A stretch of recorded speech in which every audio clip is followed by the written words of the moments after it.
नमस्कार दोस्तों, मैं हूं रोहित निरंजन और स्वागत है आपका हमारे YouTube चैनल द सक्सेस पर। प्यारे साथियों, यूपीएसआई के प्रीवियस क्वेश्चंस का हम अभ्यास कर रहे थे निरंतर, और इस क्रम में आज आपके सामने हैं यूपीएसआई में 12 दिसंबर 2017 को दूसरी शिफ्ट में जो 40 हिंदी के प्रश्न पूछे गए थे उनको हम देखने वाले हैं। प्यारे साथियों, इससे हमें लाभ क्या होगा?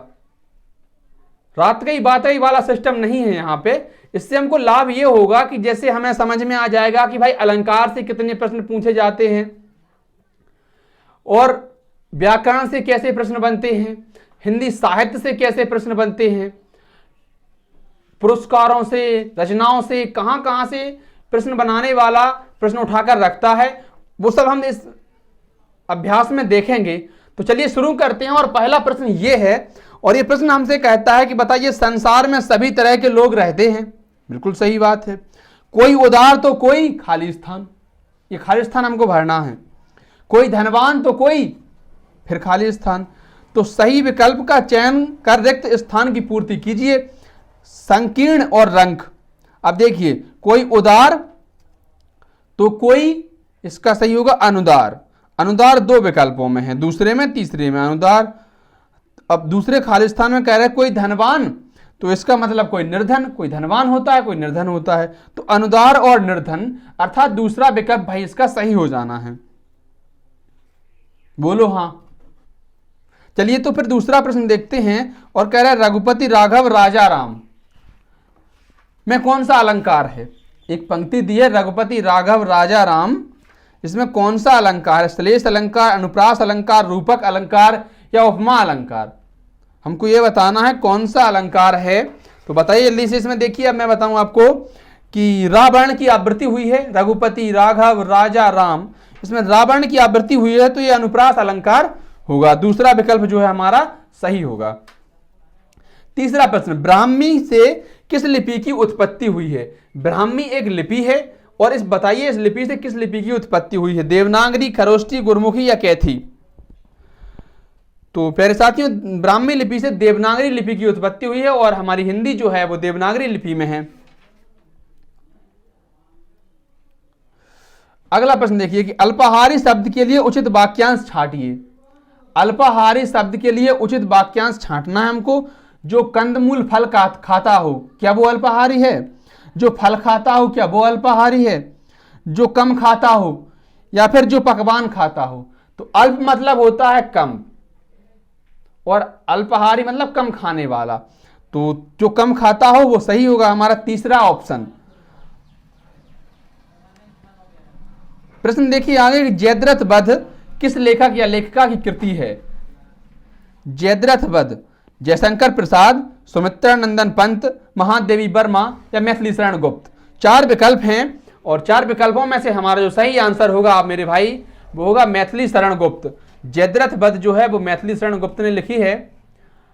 इसमें क्या है कि महाभारत में एक पात्र हैं जयद्रथ, और उनके वध जब अर्जुन ने किया था तो उसके बारे में वो वाक्यांश इसमें बताया गया है। आगे प्रश्न है कि ढोल के अंदर पोल, कहावत का अर्थ निम्नलिखित वाक्यों में से कौन सा है? ढोल के अंदर पोल, दिखावा कुछ और गुण कुछ नहीं, औकात से बढ़कर सपने देखना, कहीं ठौर ठिकाना नहीं, या मूर्ख व्यक्ति सेखी बघारता है? चार विकल्प हैं, तो बताइए क्या होगा ढोल के अंदर पोल का? इसका मतलब पहला विकल्प हमारा सही होगा, दिखावा कुछ और गुण कुछ नहीं।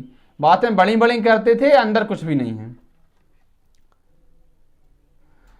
आगे प्रश्न है कि आदमियों को भेड़ बकरी की तरह हाँकने का जमाना अब नहीं रहा। यह प्रश्न है, लेकिन प्रश्न में पूछा कुछ और है कि कोष्टक में दिए शब्दों का वचन बदलिए। कोष्टक में कौन सा शब्द है? भेड़ बकरी। तो भेड़ बकरी का वचन बदलना है इनको। एक वचन में है भेड़ बकरी, इनको बहुवचन में करना है। भेड़ों बकरियां, भेड़ों बकरियों, भेड़ों बकरियां या भेड़ बकरियां? क्या हमारा सही होगा मेरे भाई? तो दीपक भाई कह रहे हैं कि चौथा विकल्प सही होगा, भेड़ बकरियों। भेड़ों नहीं होता है, भेड़ बकरियों हमारा सही होगा आंसर। आगे देखते हैं कि उसकी बात का उत्तर कोई न दे सका, सब खाली स्थान हो गए। उसकी बात का उत्तर कोई न दे सका, सब खाली स्थान हो गए। तो क्या हुआ भाई? शर्मिंदा हो गए। निरुत्तर हो गए, निरंतर हो गए या निरादर हो गए। तो उसकी बात का कोई उत्तर कोई भी नहीं जिसका, सभी लोग निरुत्तर हो गए। दूसरा विकल्प हमारा सही हो जाएगा। हिंदी के बारे में मैं आपको एक बात बताऊं तो हिंदी बड़ी रोचक भाषा है अपने आप में। भले ही एमपीएसआई का पेपर हो, यूपीएसआई का पेपर हो, जो हिंदी आती है वो बिल्कुल माइंड फ्रेशनर हिंदी आती है।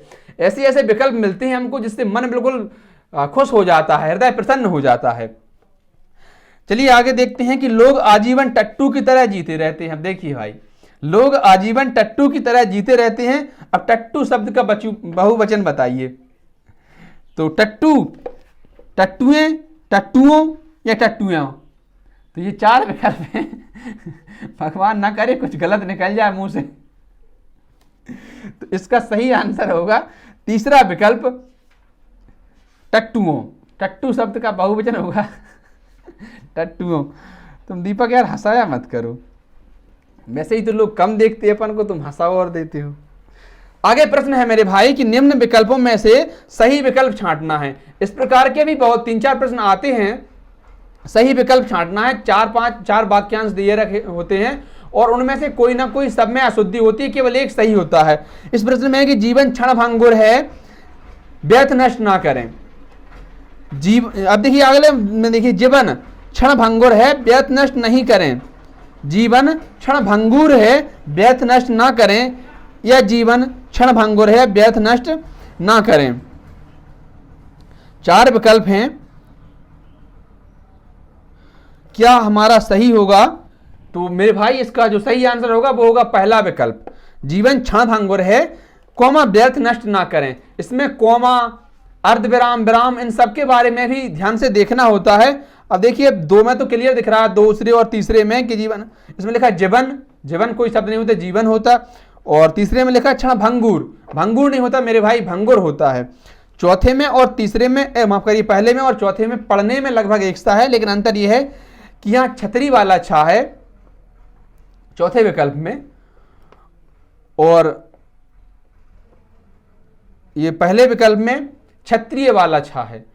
तो इन दोनों में अंतर है और पहला जो क्षत्रिय वाला है वो सही होगा। तो जीवन क्षणभंगुर है, इसे व्यर्थ ना करें। 11वां प्रश्न देखिए मेरे भाई कि सन 2001 में कथाकार संजीव को उनकी किस रचना के लिए इंदु शर्मा अंतर्राष्ट्रीय कथा सम्मान लंदन दिया गया था?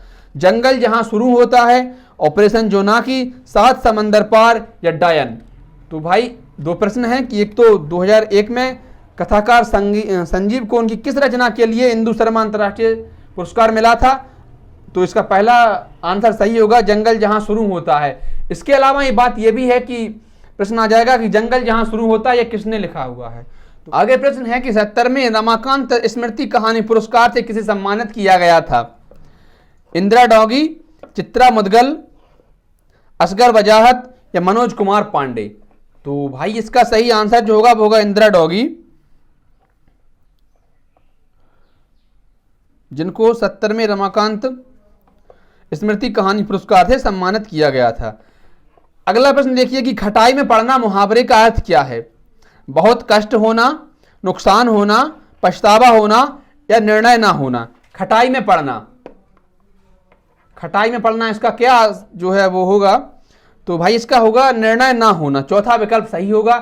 खटाई में पड़ गए, कोई निर्णय नहीं है, हम ये सोच में डूबे हैं कि क्या करना है क्या नहीं करना है, तो उसको कहते हैं खटाई में पड़ गए। अगला प्रश्न है कि आटे दाल का भाव मालूम होना। यह भी एक मुहावरा। आप देखिए मुहावरों से बहुत अधिक प्रश्न पूछे जाते हैं प्रत्येक सेट में। तो मुहावरे हुए, लोकोक्तियां हुई, इनको अच्छी तरह से तैयार करना है। आटे दाल का भाव मालूम होना मुहावरे का उचित अर्थ पहचानिए। घर में राशन आना, कष्ट का अनुभव होना, मुसीबत में पड़ना, या कंगाल होना। तो मित्र इसका सही आंसर होगा कष्ट का अनुभव होना। जब कष्ट का अनुभव होता है तब वास्तव में आटे दाल के भाव मालूम पड़ जाते हैं। दिए गए विकल्पों में से ऋजु का विपरीतार्थक शब्द कौन सा है? ऋजु का विपरीतार्थक शब्द पूछा है। सरस, वक्र, मिथ्या, या सुर। तो भाई ऋजु मतलब होता है सीधा और वक्र मतलब होता है टेढ़ा या तिरछा। तो इसका जो विपरीत होगा वो होगा वक्र। आगे है कि अलंकारों के मुख्य भेद कितने हैं? प्रश्न ध्यान से सुन लीजिए। अलंकारों के मुख्य भेद कितने हैं? मुख्य भेद बोली है और ये मुख्य भेद अंडरलाइन भी है। 10, 5, 3, 6। सही आंसर बताइए क्या क्या होगा? सही आंसर बताइए क्या होगा? तो ये सही आंसर होगा इसका 3, तीसरा ही विकल्प। 3 कौन कौन से अलंकार होते हैं? शब्द अलंकार, अर्थालंकार और उभयालंकार, ये 3 मुख्य अलंकार होते हैं। इनके अंदर फिर बाकी सब आते हैं। वही है कि दिए गए विकल्पों में से शुद्ध छांटिए। भारत में अनेक दर्शनीय स्थल हैं। भारत में दर्शनीय स्थल अनेक देखने योग्य हैं। अनेक देखने योग्य दर्शनीय स्थल भारत में हैं। भारत में अनेक दर्शनीय स्थल देखने योग्य हैं। ये 4 विकल्प हैं। तो देखिए, चौथे में लिखा है भारत, भारत नहीं भाई, भारत, चौथा विकल्प गलत। तीसरे में दर्शनीय, गलत है भाई। और दूसरे में लिखा है भारत में दर्शनीय स्थल अनेक देखने योग्य हैं। तो अनेक देखने योग्य नहीं होगा, और जो दर्शनीय होता है वही देखने योग्य होता है, तो दोनों को उपयोग की जरूरत नहीं है, इसलिए यह विकल्प भी गलत हो जाएगा। अब बचता है पहला विकल्प कि भारत में अनेक दर्शनीय स्थल हैं, यही हमारा सही आंसर हो जाएगा। आगे है कि कदाचित शाम तक वो वापस आ जाएं। कदाचित शाम तक वो वापस आ जाएं, इस वाक्य में प्रयुक्त काल को पहचानें। इस वाक्य में कौन सा काल दिया गया है उसको पहचानना है हमको। सामान्य भविष्यत, संदिग्ध वर्तमान, संदिग्ध भूतकाल या संभाव्य भविष्यत। अब इसमें कहा जा रहा है कदाचित शाम तक वो वापस आ जाएंगे, संभावना है कि वो शाम तक वापस आ जाएंगे, तो संभाव्य भविष्यत इसका सही आंसर होगा। अगला देखिए कि बिल्ली शब्द का पुल्लिंग क्या है? बिल्ली, बिलाओ, बिलाओ या बिल्लू। अब भाई जो अपने यहां पे होता है वो तो इसमें ऑप्शन ही नहीं दे रखा, क्या होता अपने यहां पे? तो इसका जो सही विकल्प होगा वो होगा दूसरा विकल्प, बिलाओ। बिल्ली का पुल्लिंग होता है बिलाओ। आगे है कि नीचे दिए शब्द किस गुणवाचक विशेषण के प्रकार हैं? अच्छा, दानी, न्यायी, कृपालु। अच्छा, दानी, न्यायी, कृपालु ये व्यक्ति में गुण होते हैं। दोषबोधक हैं, आकार बोधक हैं, गंध बोधक हैं या गुण बोधक हैं। तो भाई एक आदमी का गुण होता है कि वह बहुत अच्छा है, वह बहुत दानी है, उसका गुण होता है। न्यायी है, कृपालु है, ये उसके गुण होते हैं। तो ये स्वाभाविक है कि ये गुण बोधक इसका सही विकल्प हो जाएगा। दिए गए विकल्पों में से विपिन शब्द का समानार्थी शब्द कौन सा है? अमृत, अनल, कानन और बाजी। तो विपिन का अर्थ होता है मेरे भाई जंगल, तो इसलिए इसका सही आंसर होगा तीसरा विकल्प, कानन।